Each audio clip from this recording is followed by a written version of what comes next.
एक समय की बात है, भारत के पश्चिम दिशा में एक विशाल और समृद्ध राज्य था जिसका नाम था धर्मपुर। धर्मपुर का राज्य चारों ओर से हरे भरे जंगलों, बहती नदियों और ऊंचे पहाड़ों से घिरा हुआ था।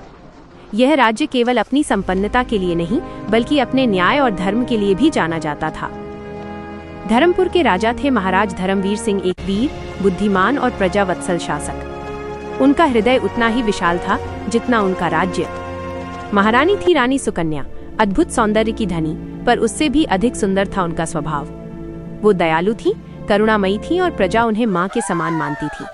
राजा धर्मवीर सिंह के 4 पुत्र थे, नील, मनु, बेद और यश। चारों राजकुमार अलग अलग गुणों से भरपूर थे। नील सबसे बड़ा था, गंभीर और जिम्मेदार। मनु बुद्धिमान और चतुर। बेद शौर्य और साहस का प्रतीक था। धर्मपुर का राज्य सुख शांति से भरा हुआ था। प्रजा निडर थी, खुशहाल थी, लेकिन कहते हैं जहाँ बहुत सुख होता है वहाँ परीक्षा भी अवश्य आती है। धर्मपुर के शांत राज्य में भी ऐसी ही एक घटना घटने वाली थी जो न केवल इस राज परिवार बल्कि पूरे राज्य का भाग्य बदलने वाली थी। एक दिन राजा अपने चारों राजकुमारों से एक बात कहते हैं।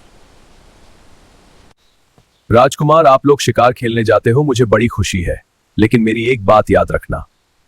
राजकुमार, पूर्व जाना, पश्चिम जाना, उत्तर जाना, लेकिन दक्षिण में कभी भी भूल के मत चले जाना।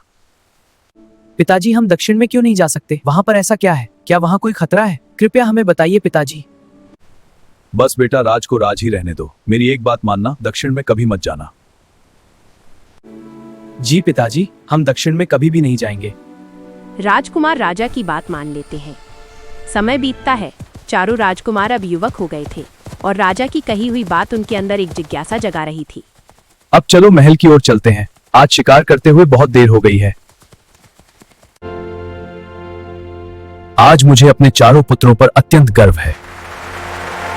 चारों राजकुमारों के मन में अब जिज्ञासा और भी बढ़ चुकी थी। आने वाले समय में कोई नई घटना होने वाली हो। पिताजी, हम शिकार खेलने के लिए जा रहे हैं। शाम होने से पहले हम महल वापस लौट आएंगे। राजकुमार, शिकार खेलने जाओ, लेकिन मेरी एक बात याद रखना कि दक्षिण में कभी भी मत जाना। जी पिताजी।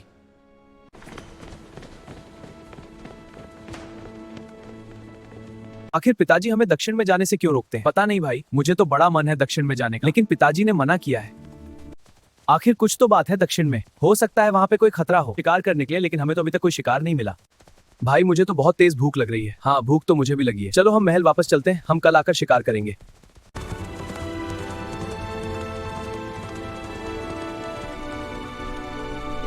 मनु, तुम क्या सोच रहे हो? भाई, मैं तीनों दिशाओं में घूम लिया हूँ, लेकिन मेरा दक्षिण में जाने को बड़ा मन करता है। जाने को तो मेरा भी बड़ा मन है, लेकिन पिताजी ने मना किया है। हमें इस बारे में नहीं सोचना चाहिए।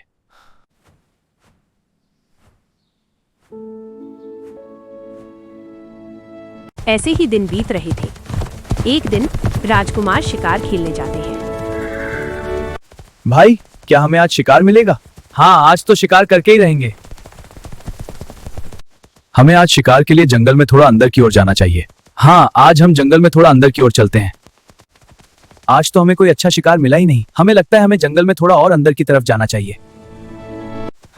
भाई, हम थक गए हैं और घोड़े भी बहुत ज्यादा थक गए हैं। हमें कहीं रुककर आराम करना चाहिए। हम जंगल में बहुत अंदर आ गए, रास्ता तो समझ ही नहीं आ रहा है। मुझे लग रहा है हम शायद रास्ता भटक गए। अब क्या करें?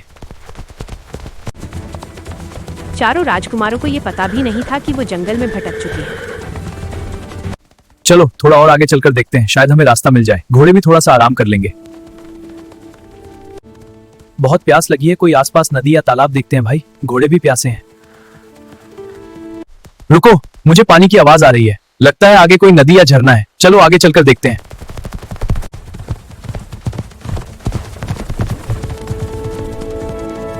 पानी की आवाज का पीछा करते हुए राजकुमार दिशा भूल हो जाते हैं और वे पहुंच जाते हैं जंगल में एक विशाल नदी के पास। राजकुमार इस बात से अनजान थे कि वे दक्षिण में आ गए थे। जंगल में इतनी विशाल नदी हमने आज तक क्यों नहीं देखी? मुझे लगता है हम लोग रास्ता भटक गए हैं। अब हमें थोड़ी देर आराम करना चाहिए और आगे का रास्ता देखना चाहिए।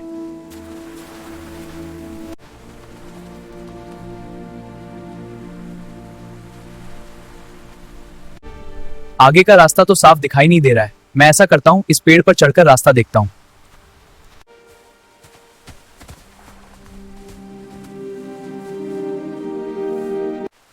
भाई, मुझे यहाँ से कुछ भी साफ दिखाई नहीं दे रहा है। मुझे थोड़ा और ऊपर जाना पड़ेगा। राजकुमार यश पेड़ पर चढ़ जाते हैं और फिर उन्हें जो दिखाई देता है जिसकी किसी ने कल्पना भी नहीं की थी।